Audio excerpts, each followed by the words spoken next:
Welcome to Raging Bullets, a DC Comics fan podcast, episode 53.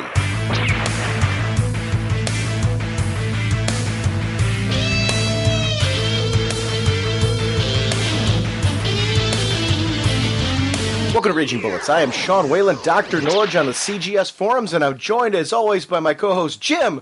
Woohoo! You can murder me anytime, baby. So says the sensei of the whatnot and swooner of the ladies, Segulin. How's it going, eh? Batman 670, man, was so well done. But some of the funniest moments were with that psychotic tiger moth.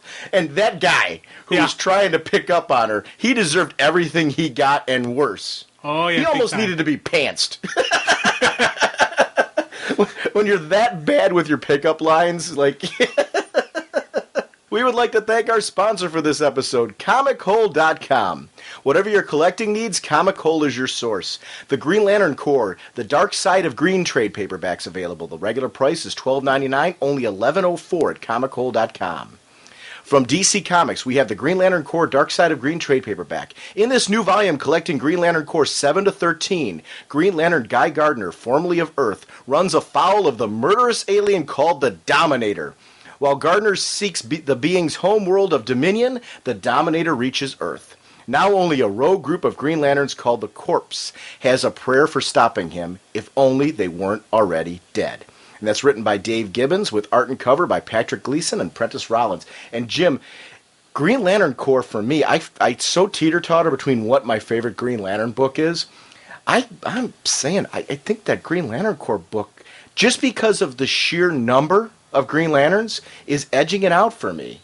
And, you know, now we're on the second trade paperback collection of this series, and it's such a great series. It is easy for me. I really do like the concept of the Green Lantern Corps, and it's always like a 1-2 step, so it's not like a great distance between the two of them, but it always does edge out the solo Green Lantern. Those are two great... I mean, like, that whole Green Lantern universe right now, I'm totally... Like, if they added a third book, I'm on board, just because I'm having so much fun following the Green Lantern stuff. And the funny thing is, Hal Jordan is my favorite Green Lantern, but the Green Lantern Corps book, for me, edges out his solo, and nothing negative about his solo book. I just...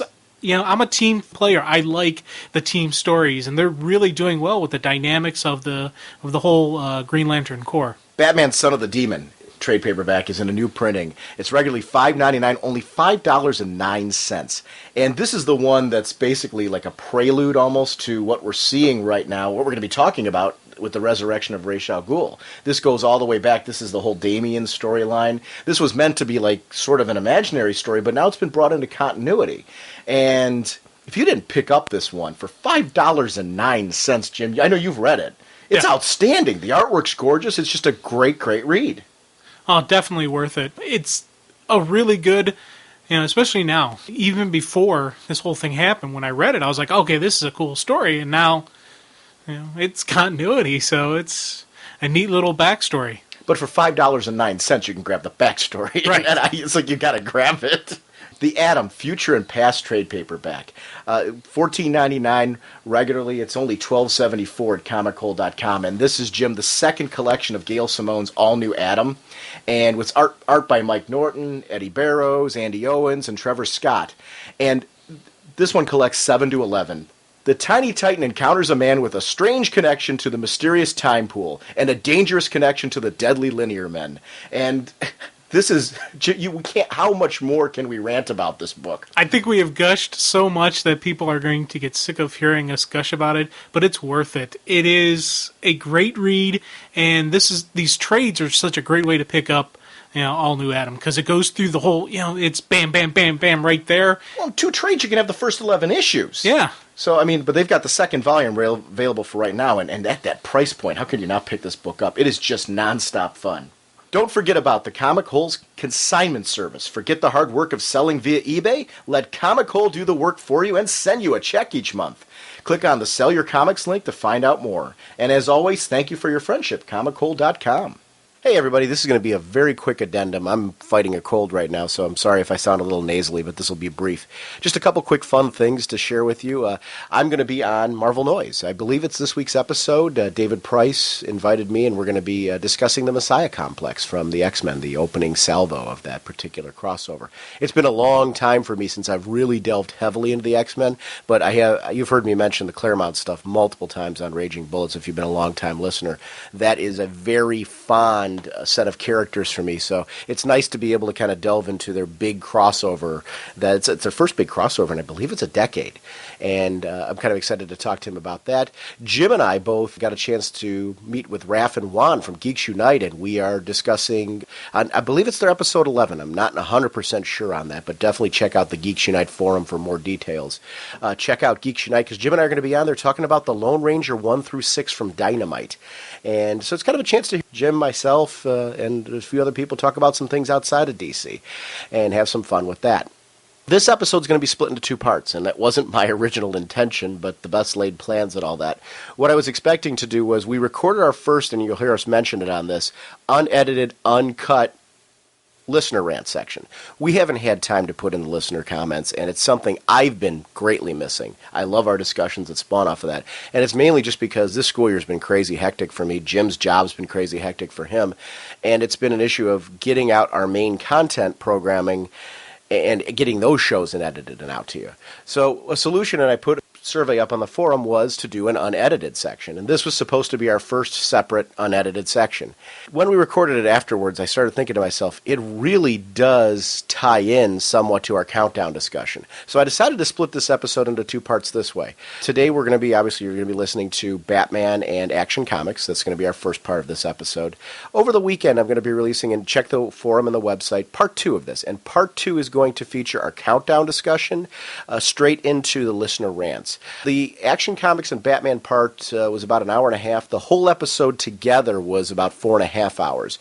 The way I'm looking at it is, if you don't like the unedited stuff, if you didn't like how we handled the Nightwing unedited comment, that's a great point for you to jump off. You can listen to the edited countdown discussion, which will be nice and polished and edited, and jump into the semi-unedited listener rants, because I'm going to take out any awkward pauses and stuff like that, but it's not going to be quite as polished as our regular show.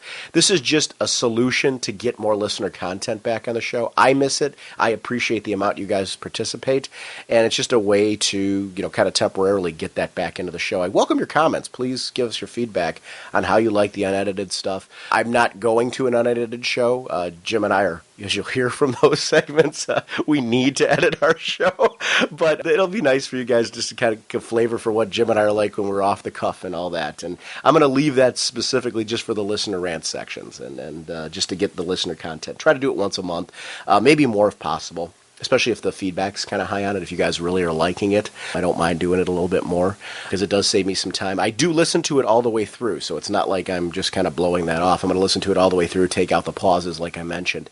It just saves me a lot of time taking out every and that Jim and I do. That takes an intense amount of time considering the length of the episodes that we do. And that's the reason why I've been sticking to our just main promised topics. But this is kind of a way to get back to some of the things that I'm really missing from the show, and I know some of our listeners have commented too. So I'm going to get you right back into the episode. Just ignore any comments that we make about this being a one single episode, because it's obviously not going to be. I can't put out a 4.5 hour show and get it to you on time. So I'm going to do this hour and a half one and then spend the rest of the week getting the last section of this episode out to you for the weekend. So thanks for your patience and understanding, and enjoy, because these are two huge issues in Batman 670 and Action Comics 858. Jim, the Raging Oscars is going to be a year-end special now, and the reason why is David Wallace, who's just a great friend of the show. He's been doing our top bullets each month for us.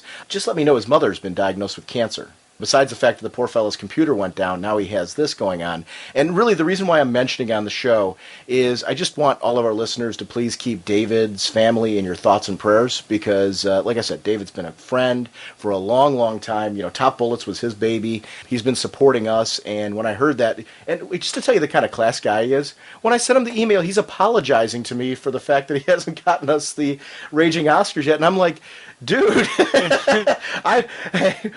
we'll move it around wherever we need to. When it's done, it's done. This is your family. That's cool. And I mean, that's just, I only reason I'm saying it, he's just a class guy. He's been a supporter of us. Right now, the tentative date for the Raging Oscars is the year-end special, and I think that's a good time to do it anyway. Let's end off the year talking about what our favorite books were over the last year, and we'll do that. We'll also bring in the listener Raging Oscars at that point. But our thoughts and prayers are out there with you, David, and please, listeners, please keep family in mind, because I went through this with my mom, where she had cancer, and I'm not quite sure what kind of cancer David's mom has, but, it's somewhere, it hit me, because it was kind of a personal thing. So I'm thinking about the dude, and just, we're here for you, David. We are proud members, as always, of the Comics Podcast Network and the League of Comic Book Podcasts. Thanks again for supporting us with Podcast Alley, Popcorn, and iTunes reviews. Anything you do to let people know about us is extremely helpful. We want to remind everyone to check out RagingBullets.com. We have news on where the show is headed, updates on top bullets of the month, Funny Bullets by Squatch, Love and Capes, the webcomic by Tom Zoller, bullet points reviews, sketches, columns by listeners, and so much more. Join us with your top bullets. Send in your top 5 best of the best comics to topbullets@googlemail.com. David will be kind enough to tabulate them for us, and we'll do it on a special segment of the show. We all love to laugh and show your sense of humor by participating in Funny Bullets. Send them to funnybullets@gmail.com, and don't be afraid to send in your own favorite panels for a future offering. Thanks to Jeff Griner of the Tome Podcast for helping us with that.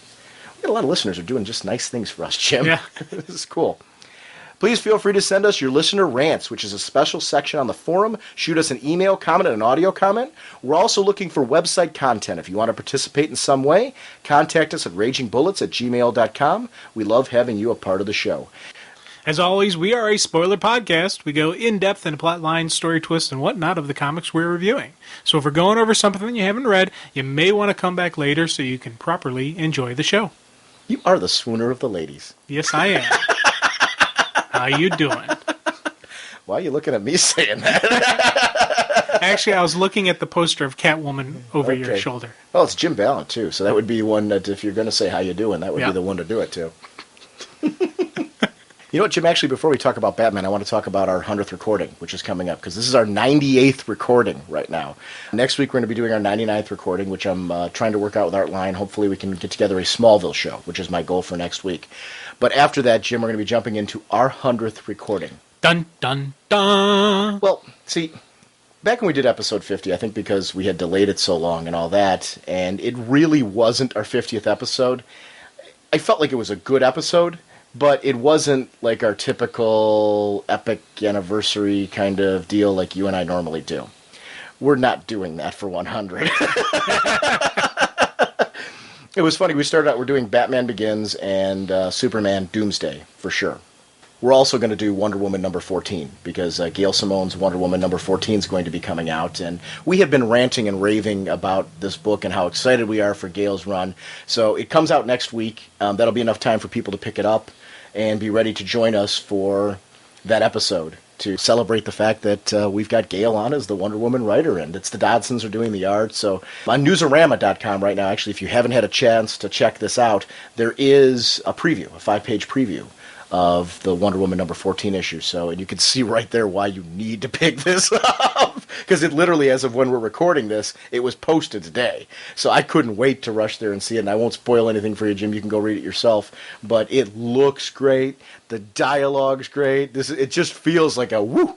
And so it's a great book to have on there for us. I have a couple other things that I'm trying to work out for it. We're also going to do the second part of our Seven Soldiers Volume 1, which, just because of the trying to get caught up with Countdown, some opportunities we've had to do interviews and stuff, we haven't gotten to that second part. That's a for sure on the 100th recording. This is going to be big. It's definitely going to be more than one part. I'm thinking 2. And translation, it'll probably be 3. I'm thinking 2, and they're going to be meaty.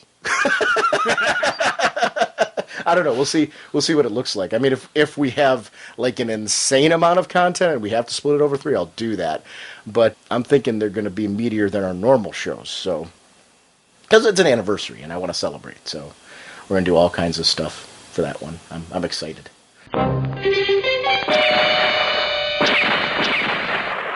Let's go ahead and talk Batman. Okay, before we do that, there's something else I've been dying to talk about that we just got to jump into really quick, and I am talking about Black Adam #3, or as I like to refer to it as, the complete and total butt-kicking of Hawkman. Oh, God, you're going back to that, right? You better believe it. We never talked about it. What do you mean complete and utter butt-kicking of Hawkman? Dude, he had to, in the end, turn to a civilian, all bloodied, going, "Can I borrow your cell phone so I could call for backup?" Because Black Adam just kicked my butt. That was wonderful. Wait a minute. That was not the dialogue. You read a completely different issue than I did. And now he calls for backup, and you're all sad. No, I'm thinking it's great because he finally admitted that he's met his match, and the name is Black Adam. And Black Adam wasn't even at 100%, and he took him with very little effort. With correction, Uncle Carter was trying to help him with his various mental problems. I think the scene... Wait, do you think... And here's the issue. In Countdown, we know Adam gives out his powers to Mary Marvel. Is it distinctly possible he's giving up his powers because he wants to go into hiding? Because he knows Hawkman's hunting him down for round 2? We still haven't determined yet why he's giving up the powers. I highly doubt it's that. I think that's exactly what it is. Fear the mace. I think the scene where... Fear the mace. I think the scene where it has, "On a wing and a prayer, Carter Hall, a wing and a prayer." That's all he had. Everybody has a bad day. Maybe he had pneumonia, the flu, whatever it is. I'm still bound and determined to say he gave the powers to Mary because he's running scared.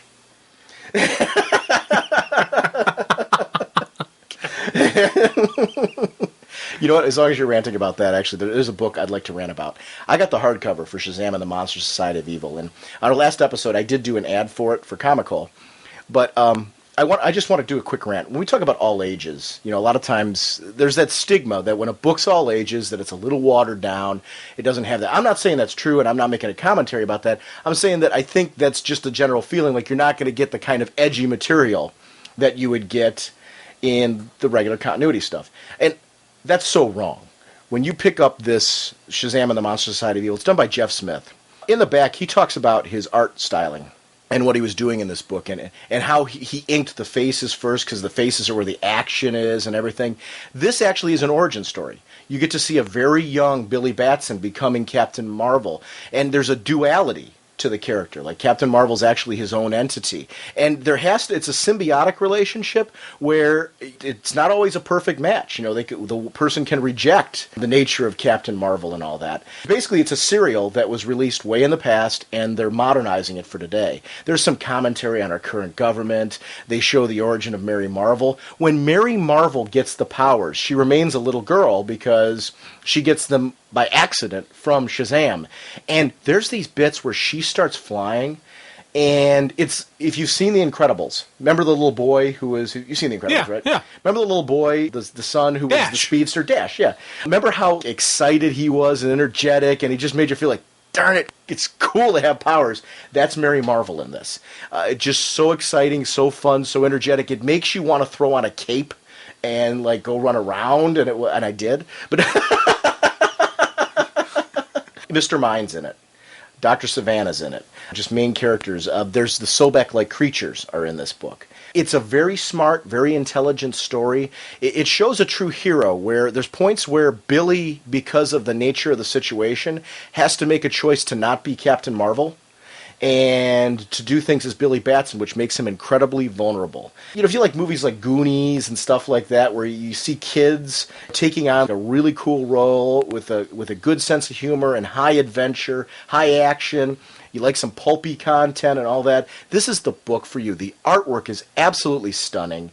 The dialogue is witty and fun. There's humor. It never goes too far. There's drama. There's action. And when I say it doesn't go too far, it's not a silly book.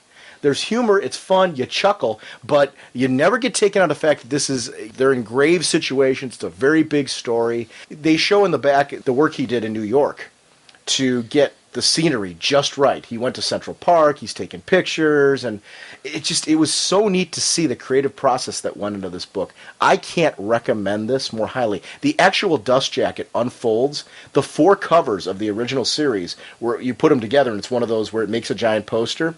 The dust jacket of this actually unfolds to make that poster. Oh, cool. It's just, it is one of those, if you were leery of picking this up because you're like, well, I want the kind of current continuity stuff, something a little bit more meaty, something a little bit more adult, please don't shy away from this because of the fact that it's all ages content. This is a very depth-filled story. It's great to read to the kids. It's great for adults. I couldn't put it down. I read this in one sitting. I sat down, and I mean, these are 4 prestige format issues, so they're oversized. So it's really like, you're reading about 8 issues of content. I couldn't put the thing down, and it is literally that good. I bought this twice. I literally bought this twice. I ordered all 4 issues. I enjoyed the first 2 so much, they announced the hardcover. You know what? I'm going to stop reading now, not because it's bad. I'm going to stop reading now because I'm enjoying it so much, and I want to actually experience this again, reading the whole thing through in the hardcover with all the extras. And it is something, without a doubt, I can highly recommend anybody. If you read Bone by Jess Smith, and you didn't pick this up, you're nuts. Because, I mean, that would be, it's kind of like if you're a fan of Bone, and I don't know why you wouldn't grab anything he does, but if you've never read anything by Jess Smith, this was a highly anticipated project that delivered on all levels. So definitely pick this book up. So as long as we're ranting, that's one it was important enough a book to me that I really wanted to just get out there. This was just a wow read to me. It was one of the most stunning reads I've read in a long time. And let's talk Batman 670. All right. The writer is Grant Morrison, the penciler is Tony Daniel, the inker is Jonathan Glapion, the colorist is Guy Major, the letterer is Travis Lanham, the associate editor is Janine Schaefer, and the editor is Mike Martz. Spinning out of Death and Maiden, Son of the Demon, and Batman and Son comes the prelude to the resurrection of Ra's al Ghul. If you missed the Batman Annual, I highly recommend it if you are diving into this saga. It shows Ra's origin and builds some threads that you'll want to read because they play off in this crossover. And Jim, initial impressions for me, Tony Daniel's first work on Batman, taking over the book right now, the cover, Jim, one of my favorite Batman runs featured the art of Graham Nolan. Tony Daniel has his own unique style, but that era featured a Batman that felt very real to me, like he could jump out of the page at you, and I totally loved this cover. Seeing him scanning Gotham, the dark figure ready to strike, it drew me like right into the book, and I was so excited to read this anyway that it was just great stuff. Because you see, there was like a dark shadow over his face, so you couldn't actually see the mouth, and he was like this creature of the night. But it was very realistic. You knew there was a man there, but if that guy was coming at me, I'm running. And that's a great, solid looking Batman cover to me. Dude, complete agreement. I really digged his stuff on Titans, and it was one of the things that really did draw me into Titans. It wasn't just a good Titan story, but it was a good look to the comic. I was like, man, this is really neat, and I'm getting that same happy feeling just from the first issue. A couple of fight scenes that they had in this, I really liked them, and I'm looking forward to more of the... There's going to be some... Next couple issues, there's going to be some mega battles that I am really looking forward to. So much happened in this, and it's just the prelude. That's the funny part. This is like the prologue to the big event. It's not, we're just getting a little teaser here and what's going on. It was great. When you were talking about his art on Titans, I absolutely adored the art that he did on Titans. I think he kicked it up a notch here. I really feel like, he was out to make a statement. The whole art team. And I want to say that the inker is perfect with him, the colorist. This is a great gelling of people together on this particular book. It looks really, really good. Yeah, it had a darker, grittier style to it, but not like the over-the-top, all shadowy and that kind of living shadow. It still was his same art style that just popped out at you with great facial expressions, but there was a little bit different than Titans. Dude wanted us talking like this, and it showed. Yeah. And the whole team, and that's really kudos to the whole art team, because the colors, the inks, everything just seemed to balance out. This is just a really good-looking book. This book opens up, and I really liked the opening with the philosophical concept of the Book of Changes, being that the world works out what it's going to do next, and then it happens. And it's kind of a neat twist on the whole predetermined fate concept, which totally fits with Ra's al Ghul's stories. You want to get into this whole concept and start thinking about it, because Ra's is a thinking man's villain. For as much as there's always action and sword fighting, those kind of high, in the League of Assassins, and you're going to get all that, you're also going to get very smart planning, very cunning stories. I like when they throw this in here, because you really want to think about what's going on in these books. He is just a great villain for Batman because, in a way, he is the evil version of Batman. Mm-hmm. He's got that detective mindset, just that level of planning, but he can still throw down with the best of them. And I dig that. And especially going into this was really cool for me because I knew who these characters were. I knew the backstory behind them, and I really enjoy that going into, oh yeah, I know what Nanda Parabata is, I know who Talia, I know who Ra's is. This is cool, just the anticipation of it. It's funny when you're talking about that, because a group of thugs are trying to get info from I Ching, and one is possessed and turns on his partner while trying to find that road to Nanda Parbat for the demon. And this shifting city, it's interesting that this place isn't necessarily in one set spot, or at least the way to get there isn't in one set spot. This mysterious location was like a connecting thread for many of the characters in 52, and I'm really glad it's not a concept that has just been dropped. It's one of the things that we will get to see fleshed out some more. And again, the impact of strong, serialized storytelling, details, events, and locations from the past matter in this living, thriving world. Very, very nice. Yeah. I was like, first pages in this thing, I'm geeking out like crazy. I'm like, yes, this is what I want. I love the bits where Batman sneaks up and saves the confident I Ching, who's like aware of his presence. And I like that because I Ching's like looking there. He knows he's there. He's getting a little cocky. Not cocky about it, but, you know, it's very sure that like everything's going to work out. The detective notes, though, and I love this, how the League of Assassins soldier changed the way he carried himself and his tone of voice. Like he was possessed. Batman like caught that right away. Get to the heart of what makes Batman so cool, and you're going to hook me every time. Because it's little tiny moments, just a little bit of dialogue that just shows he's analyzing the situation. And it is what separates him from other characters who are very similar. It's the detective. And you want to always see that. I love the action superhero Batman. I love when they do those kind of stories. But I love when they remind me also, this is a man who is a thinking man's hero. Do you think it was Ra's that possessed the man? No, I had it as it was a sensei. See, that's the funny part, though, because he was asking for the demon. That's where see, I saw the sensei on the next page, and I know what you're talking about, and that's why I'm asking the question all. You see him kind of meditating there, but then his eyes pop open. But the the person who was possessed mentioned that he was doing it for the demon. The sensei isn't on the demon's side. The sensei's on that splinter faction that split off of the League of Assassins. So I guess to me, at first I thought the same thing you did. And then I read it again, and I read it a third time, and then I was looking over it, and I'm like, that doesn't make any sense. Why would he announce himself as being on behalf of the demon? I think it was Ra's who was possessing that guy, because the guy did say he was doing it on behalf of the demon. Yeah. And not the demon's head. Because that would be the head of the organization. So you could even argue, if he said the demon's head, that the sensei's trying to take that role. He said he was there on behalf of the demon. Yeah. Or for the demon. His actual words were for the demon. So I'm wondering if it was Ra's himself speaking through that guy. Because Batman talked about the tone of voice changing, which would imply, and Ra's, when we talk about Ra's later, we'll talk about his consciousness and what's going on there. So I'm wondering if that was Ra's consciousness that was in there at that point in time.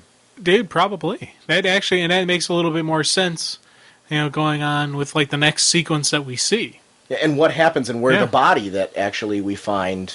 So let's talk about that as we get down to there. But talk about don't kill the messenger, though. We see a sensei on the next page who learns from one of his underlings of a coming war, and he kills him for this news. This is obviously, as we're talking about, a rival to the demon, and as the story is fleshing out, he seems to be the threat that's trying to keep the demon's head from returning. Dude, man, he gave us all us senseis, he gave us a bad name with that one. Come on, guy. Yes, you're evil. Yes, you kill people. But why do you got to kill the messenger? And without a watish or a whatnot. I know. Come on, do it with some style at least. He had no flair. No, he really didn't. Yeah. He lacks the true style. That's why he's just the sensei of like evil, and he's not the sensei. He doesn't of even have a name. They just refer to him as Sensei. Right. So he's like such a watered down version. Yeah, I know. He's a wannabe. He's a poser. I mentioned when I did my top bullets that I wanted to see more of the Talia that was presented in the Batman Annual. This is who Talia is. Drop dead sexy, carrying herself with an intense confidence, and you know that she can back it up. This is someone I can believe Batman would get torn up over. You know, Selina Kyle also has this quality. Sasha Bordeaux in Checkmate has this quality. You know, they had a really great relationship there. The best women in Batman's history make you believe they bring a quality of strength and respect to the table that you can understand that whatever side of the fence they may skirt, you can see why Bruce gets attracted to them. You know, it's that person that, if you're a guy that dresses up in a batsuit and you go avenging the night like he does, if you're going to be attracted to a woman, you're going to want somebody, if you want them to be able to know your Batman side as well as the Bruce Wayne side, you want to believe they can take care of themselves. And they could maybe be a true partner in that sense, even though he ultimately puts the brakes on in all these relationships. At some point, I can tell why he's attracted to certain women. And that's really cool. It's cool that this guy feels so real that he's got a type. I tell you, you're talking about how just this felt like Talia, and I gotta agree, because I love the fact that she was getting together her little band of evil Charlie's Angels together, not to stop him, not to defeat Batman, but just to slow him down. She knew him well enough to know that there's no way these three yahoos would take him, but they would stall him and give her plenty of time to do whatever she's got to do. That was really cool. And I even took that one step further, because she gathered, like you said, Dragonfly, Tiger Moth, and Silken Spider for the purpose of delaying him, but I liked that the concept isn't killing him. It's a targeted attack. Keep the detective busy so their plans can be carried out. I know in Death and Maidens that their relationship changed due to Nissa's manipulations, but I like the feeling that some part of her wouldn't want to kill him unless necessary, especially now that she seems to be a lot clearer than we've seen her recently. Like, she's getting her head together, and we're starting to see her, you know, come out of whatever that crazy funk is that she was in. I'm liking this Talia. This is what I want to see from her. All right, here's where we see it, dude. Stupidest pickup line in history. Woohoo! You can murder me anytime, baby. This dude got off so easy.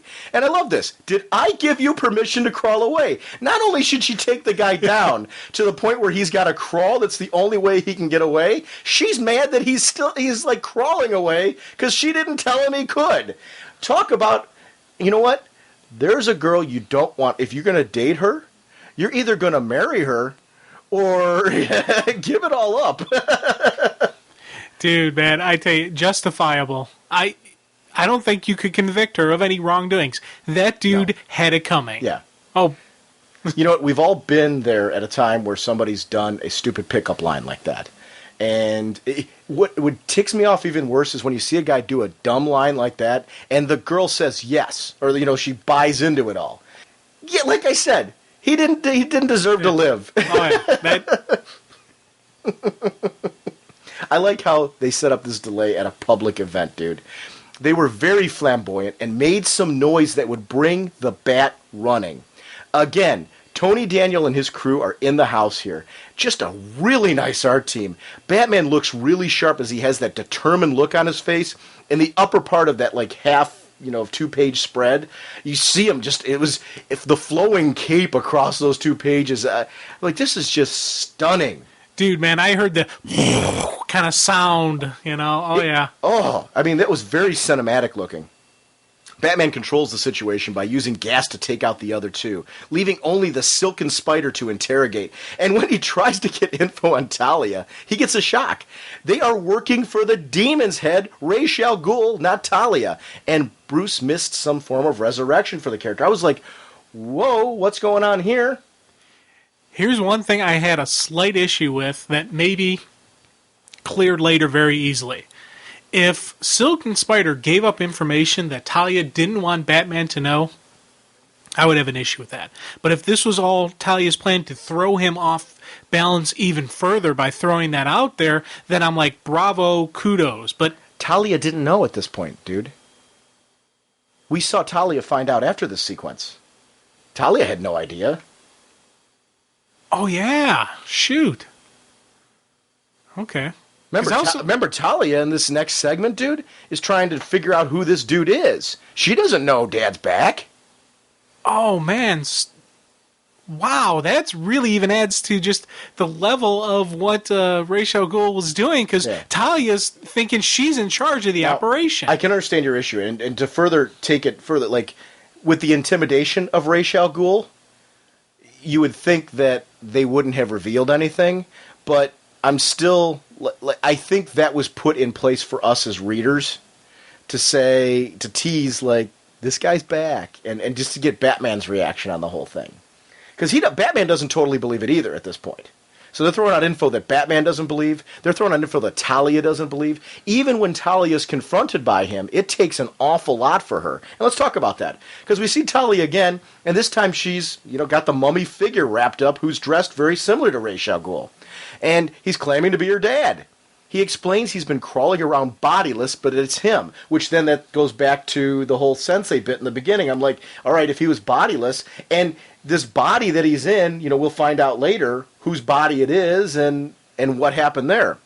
She's been running the League, but the Sensei from the earlier point in the issue is running the Splinter faction. He remembers how he held her when she was born, and the two seem to reconnect there. Because, when he starts talking about that, it's almost his words. He's a very hypnotic personality. He's charismatic. He really is charismatic. I could see him being somebody, he's evil, but because he is so intelligent and so well-spoken, you could talk to this guy and you almost are captivated by him, in the sense that he's just one of those type of personalities. And Damian shows up. And it's funny, this whiny little kid, he has that Jason Todd syndrome where, I want to vote him off the island. But these moments with him, the Batman annual, and in through this issue, I am so totally sold on this kid as just a great character right now. See, I didn't see him. I saw him finally starting to get rid of that whininess that we saw earlier, and I was really digging that. I'm agreeing with you. Oh, okay. Okay, cool. I'm saying the annual and this issue are the ones where I'm on board with this kid. He's still nuts. Oh, big time. Now, did you read the Robin number 7, annual number 7? Mm-hmm. Yeah, that also had a really cool Damian story in the back of that. So I liked that. And him showing up in the Robin costume, well, his version of the Robin costume. That his dad gave him, but he didn't? Yeah. Ra's is enraged when he realizes that his grandson has been with the detective. Obviously, there's a bigger plan here, and this would be a huge issue for him. He wouldn't want his worst enemy and respected rival to get his hands on Damian. Batman is in disbelief when we flash over to him. And admittedly, I agreed with him. His worst enemy had his body burned. He thinks the pits won't work, and I Ching tells him that Ra's is gathering his old servants to make a play for Nanda Parbat and a different way to come back.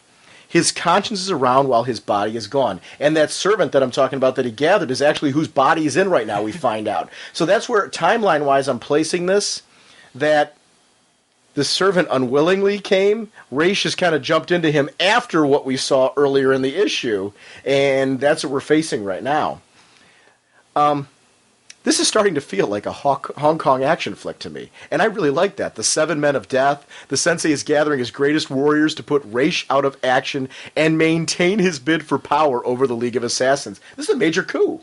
Dude, man, that was a wonderful panel where it just shows, shows a close-up of his eyes, and he says, "How shall we slay the demon?" And I was just like, whoa, this is cool. And that's action star Sam Tang was supposed to be Ra's body. He poisoned himself instead. Imagine being selected to bring a man back to life like Ra's, to give up your body for him, and then to have second thoughts, and to be to the point where you're going to poison yourself to kind of stick it to him. I mean, wow. Ra's is going to die soon. And basically, have to go through this process again of becoming this consciousness. As we saw in the Batman Annual, he's back to looking at Damian as a donor body. Okay, I don't care who you are. You're calling me it, you're telling me there's going to be no pain, and that you're going to move into my body and expect me to be okay with it? That's not happening. That is not happening in a million years. The first time I'm rallying behind this kid, because he's looking at him, he's like, you're calling me it? You want me to do what? Well, one of the interesting points from that whole segment there was when Ra's says that he was grown in a tank. This isn't the kid from the Son of the Demon story arc. That was like, I was like, oh my god, this is somebody different. Mm-hmm. Oh, sweet. So I'm wondering if that body, if that kid is still around. Or if maybe they were throwing us there to make us question whether or not that happened at all. It's interesting. I think that was a teaser. It's like, bite me, Gramps. I'm not giving you my Game Boy, much less my body. Oh, come on. That was just a great line he had. He's like, pompous old man, my father will break you into little pieces when I tell him you are back. I hooped and hollered on that one. And Ra's looks at this kid as an experiment, but Talia sees him as her son and still looks to protect him. And I like that because it's so consistent with her. Talia's heart always comes first. Ra's can't handle that disobedience you're talking about. This is his plan and his creation. And Talia's frustrated. She wants her assassins to stop. Not only has the sensei taken a faction, but her father has now taken back the rest. So, basically her power, everything she's worked for, all of it gone in an instant. Wow. And also, just talking about Ra's taking over, when you mention how those three were really working for Ra's, not for Talia. The whole time, oh, dude, that is just so cool. That is Ra's al Ghul, man. He is in the house, and he is taking over. He's in the driver's seat. Yeah. And Damian holds his own in this situation, and we see the separation again. He's totally willing to kill and maim. That was a Ginsu knife. It can cut a tin can and everything else. He was raised that way with a very different moral code, or a lack of one. Ra's doesn't want Damian killed, but even tells the guards it's okay to maim him because he can always regrow what they hack off. This is his grandson. I don't care where he was grown, it's still his grandson. But he sees him as little more than a means to an end. His overall goals must be accomplished and take precedence. He is driven intensity. This is so Ra's al Ghul. You all got to just bow down. This is what I'm going to do. I have a purpose, and you need to submit to that purpose. And Damian escapes in a really sharp closing shot, where he's shooting through the window. I am, so glued to this. There was so much going on here. Bruce taking out Ra's Lazarus Pits, so there's a major vendetta there between these two guys. Nyssa and Talia took down Dad, and, how's that going to play out in all this? And Damian's a wild card. Bruce and Tim really need a 24/7 bodyguard for this kid, because he's like a Superboy level pain in the neck. Yeah. Because you don't know what this kid's going to do. I'm behind him. I'm railing. I love the character right now, but he's not rational. So he is a combustible. He's a little touched in the head. Yeah. Just a little. But the drama of this story is just what I look for. I am so anxious to see these elements come together. Great story, art. It's a big Batman crossover. Shake things up, get us excited. I am into this, dude. Oh, big time, dude. This next step is in Robin. So we're going to see Damon versus Tim Drake, which, the last time we had those two together, it was a pretty cool fight. I think we're going to see, this is round 2. I'm looking forward to that one. Yeah, this is what I want in a crossover. Keep me from issue to issue, and I'm glad they're doing it this way. Let me read this issue. I go on to Robin. I'm going to go on to the next book. This is a great way to do one of these crossovers. I love this stuff. This is my. It's right alongside Green Lantern, Sinestro Corps War. This is up there, baby. So, and that's why I wanted to make sure we did the prelude to this. Let's talk about this as it's coming out of the starting gate, because this is a hot story. Holy caffeine! Hold on, before we go into Superman, this is kind of a good segue point to talk about Simon Dark, Gotham's other protector. Oh, yeah. And I tell you, there's one issue out now as of the recording. The second issue is coming out shortly. And if you haven't picked this up, I highly recommend you pick it up. Wait, ditto, dude. For not just for the writing and dialogue, the artwork is so totally fits. There's times where an art team is chosen to fit a story. This is like Frankenstein meets the Bat universe. There's so much going on in this one. It's Frankenstein, it's Batman, it's the Punisher, it's the Crow. It's so many great stories put together into one nice, tight little package. But somebody's looking for like a more of a gothic, like horror element, this is your book. Well, the writer and co-creator of the character is Steve Niles, who also wrote 30 Days of Night, which is a really good vampire story. So if you saw that movie and you're like, wow, that's a great movie, pick this thing up. Plus, DC does have a free preview on their site. So you can do a couple page sampler. You can actually see what this is about, because this guy is a little bit dark, a little bit quirky kind of character, and he's a tough one to explain.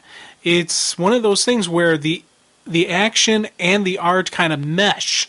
Just we've talked about it before, with DMZ. We said how it just so fits in such a flow that, yes, somebody else could draw this, yes, somebody could have a different look, but it wouldn't feel the same. This is a highly, highly recommend vampire, goth, or even if you're not into that stuff, give it a read. I think you will enjoy it because there's just so much we don't know about this character, and actually there's a couple panels where he doesn't know that much about him. So he's on the path of discovery, so none of us have anything, going into this. We're learning as he learns, and I think we're going to see some pretty cool characters interacting with him. I'm hoping this book is getting noticed because it's got a very unique flavor to it. And it's nice to have a title.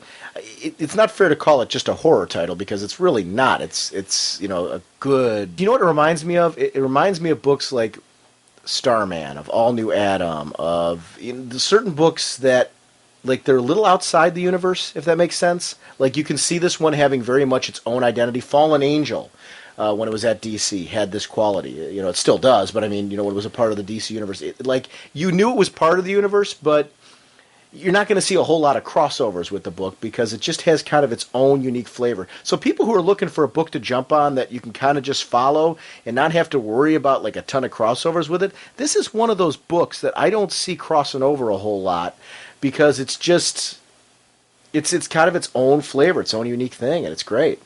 Yeah, agree completely. This is it's a character that I see myself really delving into. There's a lot of mystery behind this character. Yeah, after the first issue, I was 100% in for the first story arc without even question. And actually, even before when I first got into it, about halfway through the book, I was like, oh yeah, I'm in on this one. Did you read Gotham Underground yet?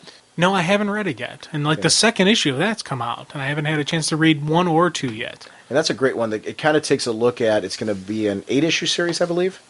I read the first issue, and it focuses a lot on the villains of the Bat Universe. And I'm not going to spoil anything for you. I know you haven't read it. The artwork is by Jim Calafiore, from Countdown, who we've been ranting and raving. Yes. But the nice part about this is he can kind of, because he's not doing the whole Countdown thing, kind of have fun and just break out, and you really get to see his style and his flavor on the book. And it's a good one that really defines the Batman universe. Now that the Gotham Underground, the underworld environment, is without a crime boss, we're seeing a struggle and a rally for somebody to take over as a Gotham crime boss.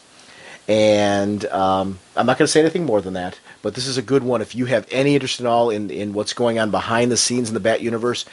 In the first issue alone, major players we see Two-Face, we see the Penguin, we see the Riddler, and we see a brand new character who fits in. And I'm just going to leave it at that. It's something, if you are a Batman fan at all and you are passing this up because you're just dismissing it as it's another Batman miniseries, this is one you're going to want to pick up because it really looks like it's going to define what the villains look like in the Batman universe coming out of all this. Very in continuity, very cool story. The artwork is stunning. I can't recommend it enough. It's a very good story. So I'll leave it at that because you haven't read it yet. And one other book I want to give a quick shout-out to, as long as we're doing quick shout-outs. I want to talk about the closing arc of Aquaman. Aquaman's done now, the one Sword of Atlantis. Tad Williams took over with issue 50. and it was the last issue was either 57 or 58. It's just been released, and I read the closing issue. It answers a lot of questions as far as, especially if you read Justice League of America number 12, and you're kind of like, well, how is this possible? It starts to set up possibilities for who and how this person might be somebody.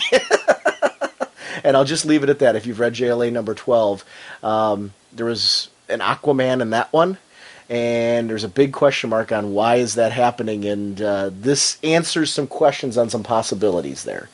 It's a very short run to pick up, the Tad Williams run, but it's worth picking up, especially because this Aquaman looks like he's going to be appearing in Batman and the Outsiders. I would recommend just checking out to get a flavor for the character. It's only like you're committing yourself to 7 or 8 issues. I'm sure you can pick them up in back issue bins somewhere. But it's from 50 on, and really to the concluding issue, and it answers a lot of questions. It was a good read and some great art and a very unique story, especially if you like fantasy-oriented stuff. So, want to talk Action Comics? Oh, yeah. Yeah, I want to talk this one. Action Comics 858. The writer is Jeff Johns. The penciler is Gary Frank. The inker is John Sibal. The colorist is Dave McCaig. The letterer is Rob Lay. The associate editor is Nachi Castro. And the editor is Matt Idelson. Spinning out of the events of the Lightning Saga, the future is in trouble, and Clark has been given the chance to remember his friends and return to help the Legion. I'm just going to start off, Jim. Gary Frank has always been a favorite artist of mine. I enjoyed his runs on Birds of Prey and Supergirl with DC. I liked him on Hulk over at Marvel, Supreme Power, and Midnight Nation over in Top Cow by Straczynski. It was a 12-issue run over there. And as the guy who wrote Babylon 5 did that whole run over there. It's great to see now what this guy can do on a run of Superman, Action Comics in this case. So I was geeking out over this, especially with how well it turned out. The artwork was absolutely a key. And especially, this is one where sometimes there's artists where I can pick out what I'm liking about how they do their storytelling. And that's the great thing about art. Every artist has a different way of doing visual storytelling and how they want to do it. This one, I was talking about Jeff Smith before. Gary Frank does a lot with facial storytelling. Where he does the facial features and character reactions to situations. And I really liked that I was able for this one to key in on, wow, those expressions on this. So that really worked for me. How did you like this issue, Jim? For me, this is, woo. Dude, man, this for me was the shot in the arm I needed for Superman. I was starting to get a little bit, come on, with the... It's actually started back with they had that Subject 13, and then they had the future, what happens to the world with that with Arian, the sorcerer, and they're flip-flopping between different stories, and I was just starting to go, man, I don't know if I want to... You get something like this, and I'm like, okay, this is a cool Superman story. This is something that it helped me want to keep reading Superman, wanting to keep reading Action Comics. It was needed. I'm really enjoying the Busiek book, the regular Superman book. Superman is a character, though, I got to admit, throughout my time reading DC, Superman's a character I've always liked, but I like the Superman where you can see the duality of the character. You can see the fact that, yes, he's this alien with these superpowers, this majestic hero, but you also see the humanity of this guy. And that's what this issue was about. You get to see the Smallville farm boy throughout.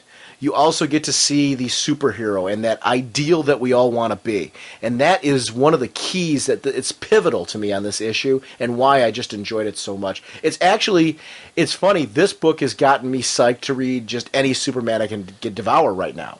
There's things that just get you like, I'll read, I'm going to go read Confidential, I'm going to go read more issues of the regular Superman book, because I'm into the character. I need that with Superman. So your shot to the arm is a very good analogy here. I needed a butt kick to make me get Superman happy again. This was my Superman happy issue. 3008 AD. A planet is facing civil war. A father and a mother debate how to save their son, and they look to Superman's story for inspiration and know that their son will be best taken care of on Earth, where it took an alien and made him the greatest hero.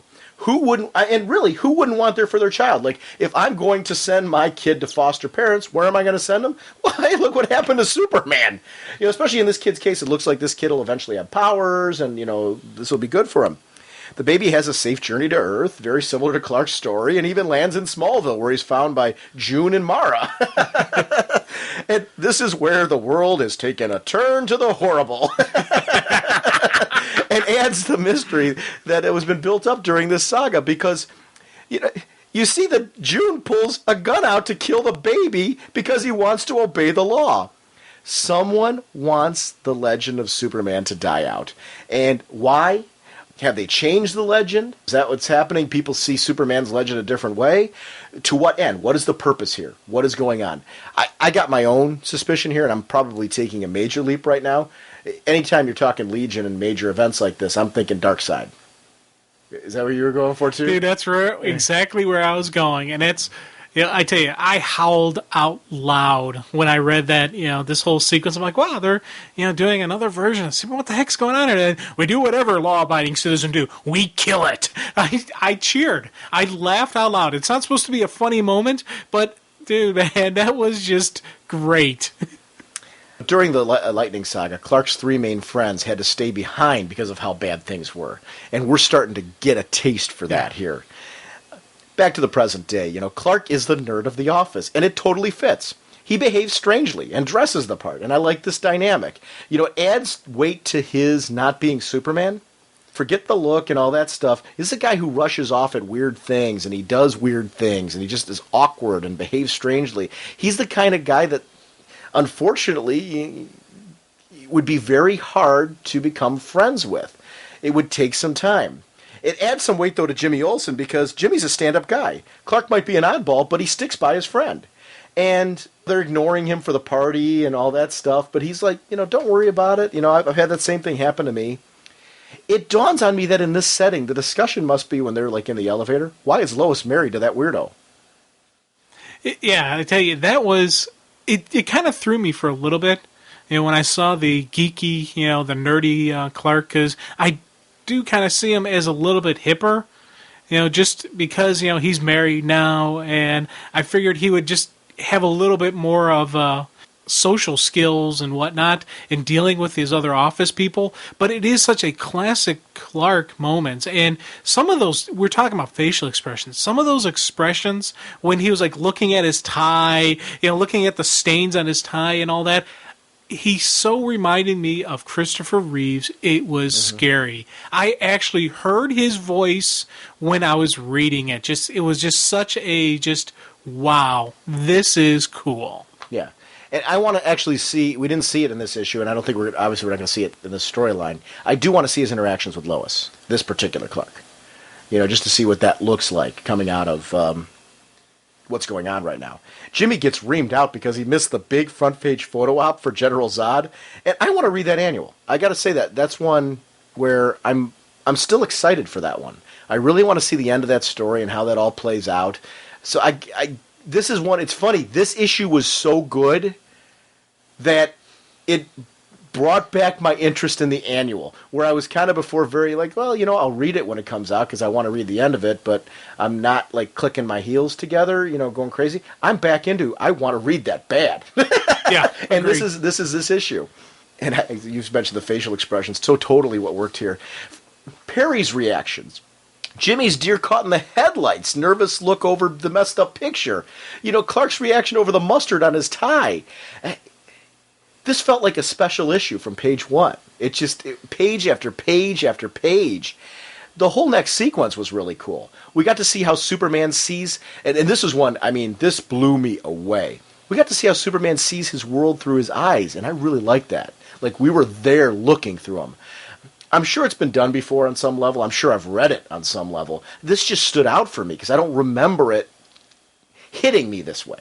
So, it's no insult to people who've done it before. This one just, really kind of captivated me. Because as Perry's basically lecturing Clark, lack of social life and all that, the walls around Clark start to fade as he hears people talking about an alien invasion. This worked for me because as the people in trouble and the Brainiac robot faded into view, Perry slowly faded out of focus. We've seen in movies like Superman Returns and the Up, Up, and Away storyline that he has to focus on the events that are going on around him to listen to a particular segment with his super hearing. It makes sense that this would carry over to his X-ray vision. I totally geeked out over this. I felt like I was there with them, and big thank you to the creative team for that, because I felt like a kid again. I really, and that's, comics do that for me. I want to be captivated and going, oh, wow, cool, throughout the entire issue. And that segment, I'm watching that, and I'm like, oh, I want to see that on screen. Because that whole fade out was just so brilliantly done. Yeah. It's just a cool segment. When he makes his excuse for Perry and he goes and takes off and he jumps out the window, you see him open up the shirt. I heard the theme. I heard it going big time. Even before that, when you've seen the Brainiac robot, I'm hearing the dun dun dun dun dun dun dun. I'm like, yeah, the build up, yeah, the build up, yeah. Then as he's jumping out, dun dun dun dun dun. Yeah, because that song has such a nice build. Because it does. It goes dun dun dun dun dun dun dun. It's great. I do like how Perry is genuinely trying to help out the geeky employee that he sees potential in, because he comes off as like a grumpy old man, but he has a heart. It gets to the root of the Perry character. He is all business on the exterior, but there's more to him than that. He's the reporter's reporter and has a moral code that revolves around getting the news out. Even though he's given Jimmy a hard time, I believe it's because he knows Jimmy can be the best photographer, and he wants that quality from him. He pushes his staff to deliver the kind of product that sells papers, and the characterizations here were so dead on. Loved it. Clark versus the robot. You're talking about he ripped off the shirt. What a cool segment that was. He was assuming it was our current Brainiac. And I love the confidence of the moment. People were being terrorized, and that just wasn't going to wash, which is a nice contrast to the bubbling lack of confidence we saw in Clark. Clark is a good egg. People know he's naturally a nice, nerdy guy. Superman's a hero. He won't stand for a threat to people and won't stop until it's resolved. I like that there's a distinction in the role, and that the same guy is there, but he puts up a front. And we see this a lot in All-Star Superman right now, and I'm glad to see it a little bit more in present continuity, because the glasses thing, putting on the glasses, there's got to be more to it than that. And I'm glad we're seeing that. I like seeing that part of this. Yeah, this definitely is showing why people can't figure out that Clark Kent is Superman. It is a needed thing. Now, granted, it's your classic Superman, story arc, your classic Clark Kent stuff. So that's really cool that it's a nod to, reflection, respect to who makes Clark Kent and Superman's story so cool. But it also plays into his childhood. Like, seeing him as an adult in the duality plays in the duality of his childhood and the reasons why he had to hide who he is, and the social issues that Perry's talking to him about as an adult play back to the social issues he has as a childhood, which play into that his friendship with the Legion. This so totally was done for storytelling purposes. Any of the things that they emphasized here were, every moment had a purpose. Every conversation had a reason. And that was so great about this issue. There wasn't a page that was wasted. Loved that. Mm-hmm. The robot's actually from the future, and the surprised expression on Clark's face again shows really strong art, conveying like this emotion, because Brainiac 5 tells Clark of this threat from his future and zaps him to completely bring back his memory, and you see it in his eyes. And this setup is so good. The flash to his childhood and showing Clark as a nice geeky boy that wants to hide his special nature and was isolated adds some weight to all this. What adult, teenager, or child can't relate to this, or can't remember a time from childhood when they were left out of something? The best Superman stories showcase that duality and humanity of Clark Kent. And, that this guy, he is invulnerable, but there is an emotional vulnerability to Superman. Yeah, think about when you're back in high school, and there are people probably talking about you, calling you a geek or a dork, or maybe that was just me or whatnot. I don't know. No, I was in that category. Yeah. But imagine if you could hear them. Imagine if you could know 100% that they're saying those negative stuff about you. Yeah. That would eat you alive. Clark can do it. Clark can hear it. Because even when deep down, maybe it's true, maybe it's not, whatever, it could be paranoia or whatever, you don't 110% know. There's that part of you that, because you have friends, those couple people or something like that really that you can trust their word and stuff like that. You feel that, but he hears the kids talking about how weird he is, how he avoids personal contact. He does this so they won't get hurt, but they don't and can't understand, and it seems like freaky behavior. Again, they can't understand his behavior as an adult. They can't understand his behavior here. You know, the rushing out of the office with really weird and lame excuses. The same thing with this, because the excuses are very eccentric a lot of times when he leaves the office, and make him seem like this very absent-minded, like spaz. No, really. And I mean, you want to see that kind of behavior with him. That's what Christopher Reeve did so well. Yeah. And you see this here with him as a kid. In spite of all this, we see a strength of character. He's a glass half full kind of guy. Because as he's walking home, the bird flies by, and he gets into that whole freedom and beauty of nature. Realizing he's alone, he can let loose on his powers and takes off running. I loved this in the Superman films and in Smallville. I was running with him in those moments. I'm like, yeah, take off and, Dash. We were talking about Dash earlier. This is Dash again. When he's flying with the birds, just some great comic-y fun moments. This story had like the calm before the storm, very beautiful moments mixed in with some very dark moments that it endears you to the character so much. This all leads to the first encounter with the Legion, and this is a hero to them, and they are seeing him in his formative years. Teenage years when we all look awkward. You are in that in-between stage when you're coming into your own, and I really liked that they noted that in his first meeting of these characters. The events are right out of Showcase Legion, but they're expanded and clarified with like this today spin. I talked about the facial expressions in Monster Society of Evil, and they so did that here because I was most drawn to the faces of these characters. The look of awe on the faces of the Legion, especially when you get to Saturn Girl and Lightning Lad. After Cosmic Boy, you see those two? This is a legend, and they looked like me at a con. No, I'm serious. When I'm up there in front of a creator whose work I respect, and I just want to, and you know what it is? It's at this stage I'm convinced, because we've been doing this enough. I'm obviously a confident talker. It's more of you want to say the right thing to truly convey to them that their work is important to you.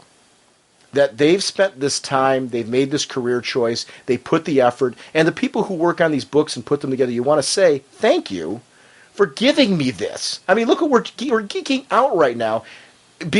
Two great issues out here between Batman and Action Comics right now, and you want to thank people for doing this for you, because really it's an incredible, and especially after Art Lyon last episode, the colorist of the book. Look how much effort goes into just that aspect of the book. Just that aspect. Then you've got the letterer, you've got the inker, you've got the penciler, you've got the art. Everything that's going on with this book, you just sit there and go, and the writer, with the script, a lot of work goes into a single issue of a comic, and you want to thank people for that. Especially when they hit you like this. Yeah, and this sequence, for me, was just so cool, because it showed why, Clark has such fondness for the Legion of Superheroes. I knew he was a part of the Legion, I knew some of the stuff from what you said, but I really never saw it for myself. Right here, you see, this was his chance to release. This was his chance to be the real person he has inside him. He doesn't have to worry about holding back. He doesn't have to worry about, hiding that he's from Krypton or anything, or make one little slip of the tongue. Because they revealed that right from the get-go. Right. Hey, Kal-El! What? It was just a great, great moment. And I really digged when Saturn Girl said, "No, I don't have a boyfriend." And she was like the big sister in this segment, because I liked that about her, because it felt real. The nice girl giving encouragement that he won't always feel so isolated and that people will accept him. And during that, that's what kicked off that moment where he was thinking of that, because I liked that build. She's encouraging him first, then he comes back and says exactly what you said, and then he doesn't say anything, he says it in his head, and she reads the mind and goes, "No, I don't have a boyfriend." But to take that segment even one step further, because of her relationship with Lightning Lad. They have an incredible relationship together. At this point, very early on, he's got a thing for her, and the jealousy that was shown in the background, and the look on his face. I loved that, because it all felt like something out of television. It was very cinematic, seeing them, and you got to see the character behind him. There was a lot of drama going on. really felt very real to me. Yeah. Though, in all reality, if I was a kid his age, hormones racing, I really would not want a good-looking girl to be able to read my mind. That's a very good point. I still wouldn't want people to read my mind, but, that's another story. Yeah, well, we do this podcast now. People already know we're ill.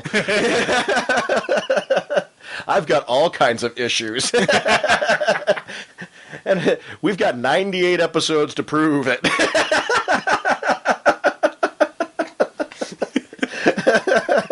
You can spend days. I'm sure there's somebody psychoanalyzing us. Write a thesis on us. I don't want to know. Just leave me in the dark, please. Enjoy it. Do whatever the case study you're going to do, but don't tell me. The flight ring was given as a token of friendship, and I liked that. In the original meeting, they play this prank on him, and the one that's in the showcase, it was kind of a hazing.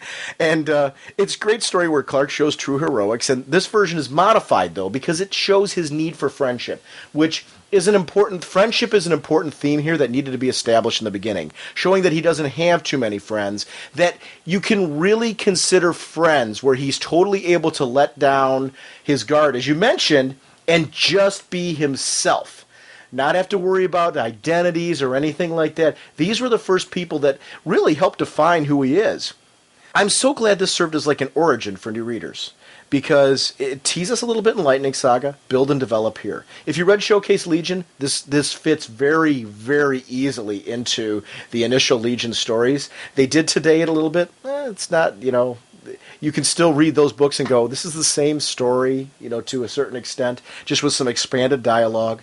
And that's what I really like about it, because they're pulling from very strong core concepts. Clark is an example of an ideal. He's the boy who has to learn how his true abilities can be used to help the world. He has to learn how to achieve his maximum potential. And he does that in spite of self-doubt and fear that he will not be accepted. He does it because it's the right thing to do, and we want to all believe we're that person. That's the great thing about Superman to the core. In the end, you want to believe you will do what he does. And when you get down to the Legion, real similar. It's a group of heroes from different planets that band together to show intergalactic unity and peace between races.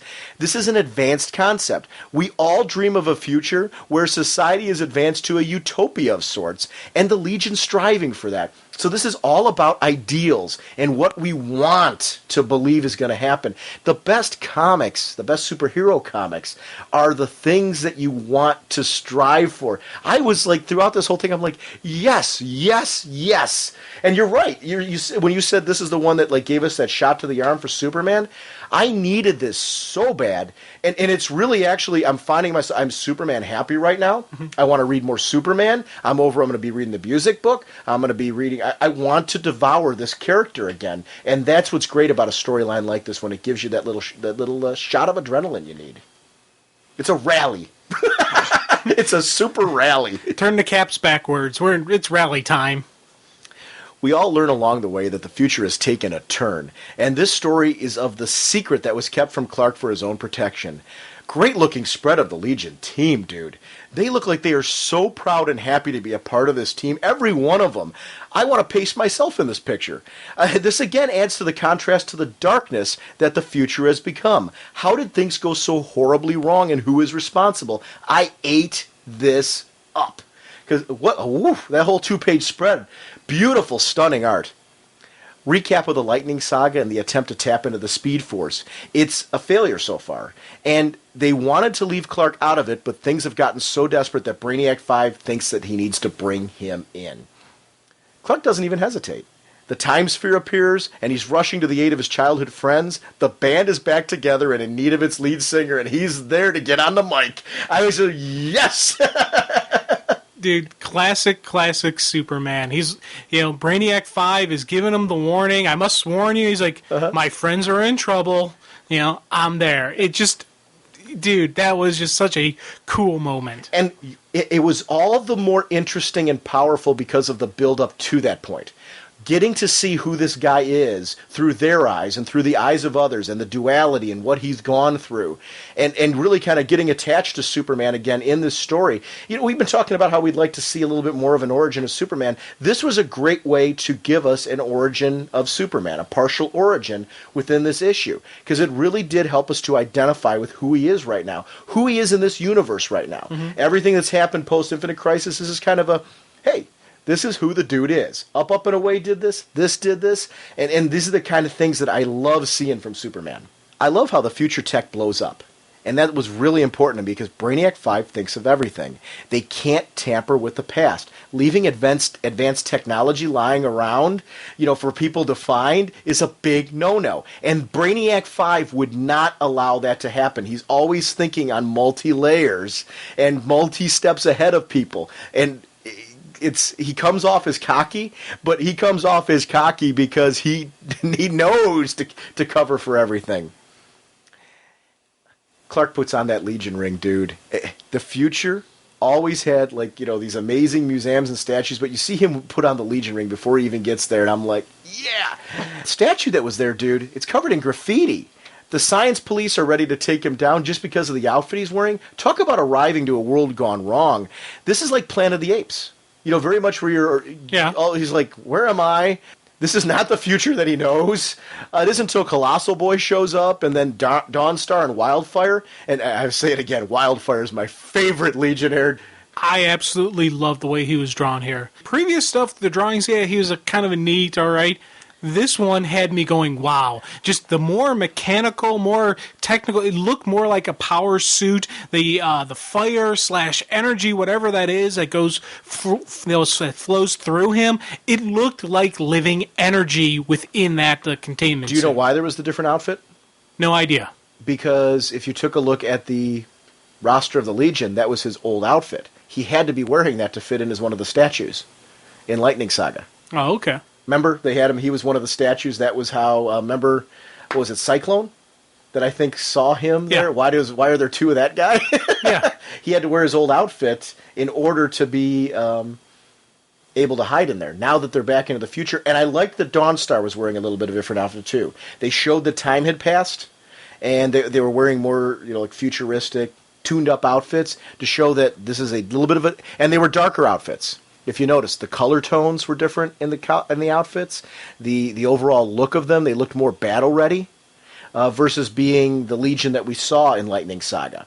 I was glad to see that little contrast there. Very well done on the art. It was a good choice to do that. Science police are after him. The Legion scrambles to get him back to the time sphere, and it gets blown up. And that's basically it for him. But Clark is being hunted as a Legion sympathizer. And it's funny that they say they need more than backup. They need the Justice League. Now, here was my question, and I'm not sure either way on this one. Was it commentary on the past? Because you could see them it being like an homage. You know, like it'd be a common phrase to say, you know, dude, we're in trouble. We need the Justice League because they're historically known as the big team. Or is there a Justice League in this particular time frame that is part of this universe? I don't know. I'm curious to see what's going to happen. I can see both possibilities being the case where it was just a throwaway segment and all that. Go ahead. What are you going to say? I took it 100% that there is a Justice League in that time period, and they're not the good guys. I don't think that's why I think that, and even when Colossal Boy came, but they think they are, and everybody else thinks they are. They're really the bad guys. And even when Colossal Boy came in, he's like they were going in there for the rings, so they had their flight rings taken away from them. That mission there was to retrieve their old flight rings. Mm-hmm. I'm not sure what's going on there, if it's an homage to an old dynasty or what. I'm still on the fence. I could see it going either way. I'm intrigued, very intrigued to find out. And I could, you know, we'll see in the events of this how it's going to play out. I like the mystery. When they accuse him of being dressed like Superman, he puts his hand up in defiance. You know, just again, that majestic Superman, just holding that up, basically to show them the truth. And only to have his hand shot by one of their guns. The shocked look on his face as the beam passes right through his hand. In Earth 3008, the sun is red. This explains a lot. This is yet another reason why they didn't want him to return to the future. He's powerless. Dude, the look, you talk about the look of shock. That was wonderful, but two, the slight blood spray that speckles on his cheek and on his uniform. I was like, oh my God, Superman is bloodied. That, for me, was like a really cool moment. And especially when they like, activate your flight ring, and they fly off, and you see the red sun. I was like, man, I'm looking forward to this, because we always talk about how cool it is that when we see Clark Kent, especially like in the Up, and Away, where he didn't have any powers, but he still was Clark Kent. He still was a hero. He still was able to do stuff. We're going to see that same type of thing going on here, and I'm thinking eventually, Earth's sun's going to turn back yellow. I'm not sure how or whatnot. We're going to see the dun-dun-dun-dun-dun Superman in the future, but until that, I'm looking forward to the ride. This is going to be great, dude. I love the moments when we see Clark overcome threats because of power loss. And, what happened to the Legion? Who's doing this and why? Could it be Darkseid or some other threat? I don't know. Wow. I mean, I have my suspicions of Darkseid just because of the Legion history, but I'm not even 100% sold on that right now. Who knows what kind of twists and turns we're going to be taking on. This is big. This is a very big story. And if you're not reading this, we did this back when Sinestro Corps came out, the prelude to that. This is another one. You got to pick this up. I'd say the same thing with the Batman one. It's like right now, these are the big stories. You need to be jumping on board. And wow. If you're reading something you're not enjoying right now, Batman 670 and Action Comics, 858, these are books you should be like jumping to. Good stuff.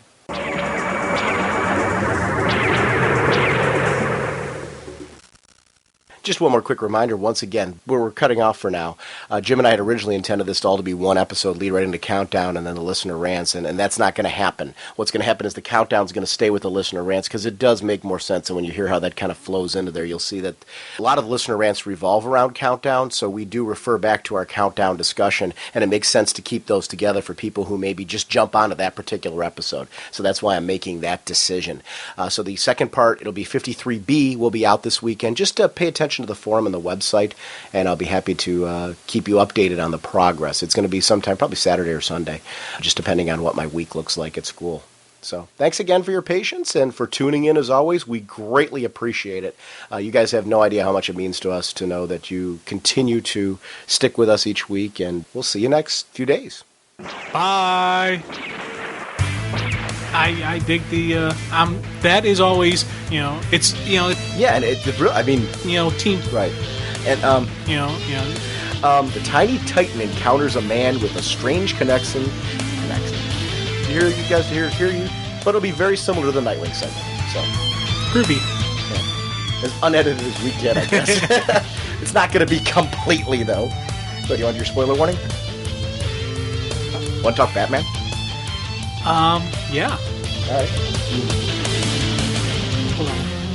Hold on. One quick second before we talk Batman. Okay. I gotta there's been something I've been dying to talk about that I haven't had a chance to, and I just gotta jump into it. And of course I am talking Black Adam #3. Start over with that, because I just bumped the table, which means... So how far back? I would start over with your introduction. Really looking for, happy feeling. Very close up of his eyes, and he's Jim, do you want to talk Action Comics 858? Okay, hold on a second. Just they scrambled to